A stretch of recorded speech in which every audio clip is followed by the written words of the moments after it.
Welcome to Biblical Truth in Gaming and Happy New Year!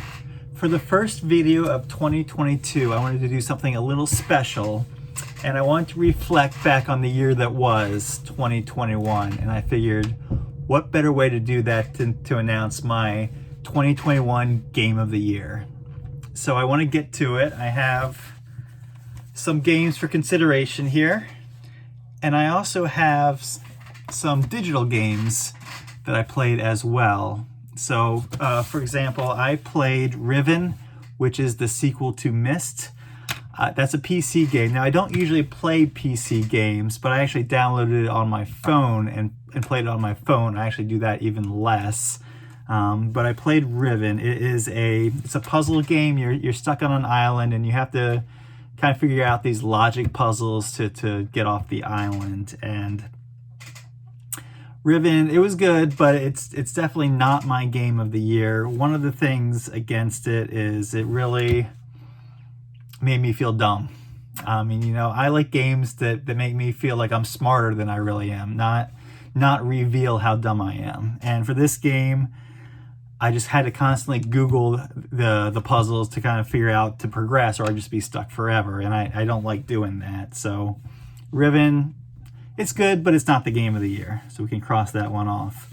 Another game that I played was Dragon Warrior 2, or if you prefer, Dragon Quest 2.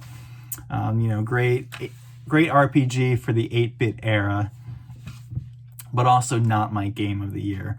One of the things, this game, as good as it was, it had some frustrating points, and there's these enemies that had these abilities called defeat that they could do, and then you could be maxed out, max level, max hit points, and then they would do this, and it could just wipe out your entire party. You're dead. There's really nothing you can do about it, and then it's just very frustrating. So for a couple moments like that, you can cross that out. That is not my game of the year.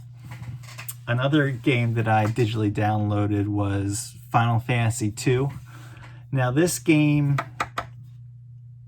as a side note, I know I promised a Final Fantasy II video, and I'm still going to do the video. It's just going to have to wait another month. I was just too excited to do a Game of the Year video. So I will be doing a Final Fantasy II video next time. As for the game itself, you know, Final Fantasy is my favorite gaming franchise. You know, I've been there since the beginning. I played the original Final Fantasy when I was a kid, and then I skipped 2 and 3 because they weren't available in the United States. You know, they went right to 4. That's a whole nother story. But so I finally came back to Final Fantasy II, and playing this, it had its good moments for sure.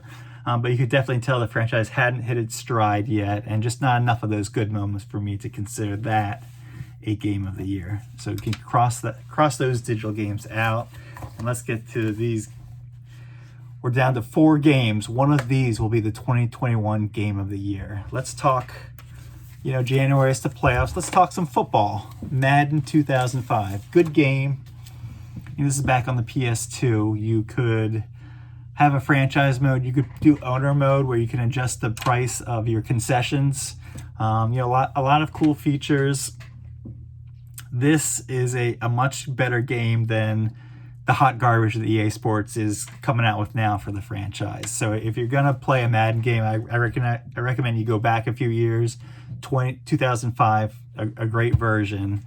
But all that being said, not my game of the year. We got 3 left.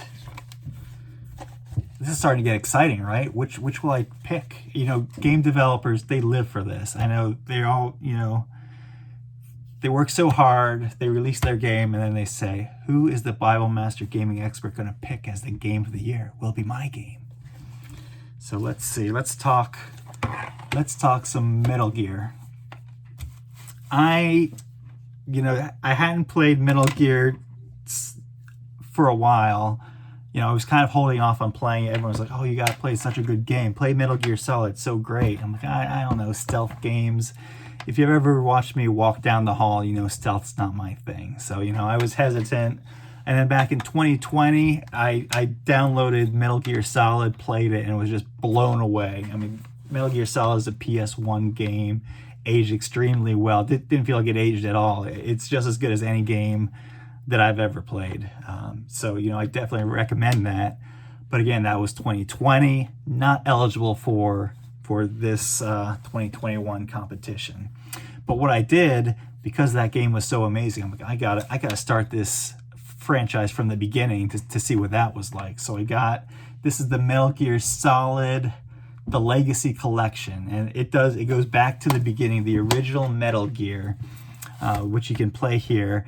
And this, not to be confused with the NES version. The NES has a version. It's a little different from the one on here, and I've played it. It's not as good. I die right away. But this one on here was, I guess, released from like a Japanese computer system, and they ported it thankfully to the PS3, so I can play it on this Legacy Collection. And it's really good, really solid. Still the 8-bit era. But if you like those games, you know, I recommend it. I had a lot of fun with this game, and I'm definitely looking forward to tackling more games in this franchise, but not my game of the year. Just not quite up to the standard of these two games. But which one will I pick? And which was going to be runner-up? Well, the 2021 Game of the Year will be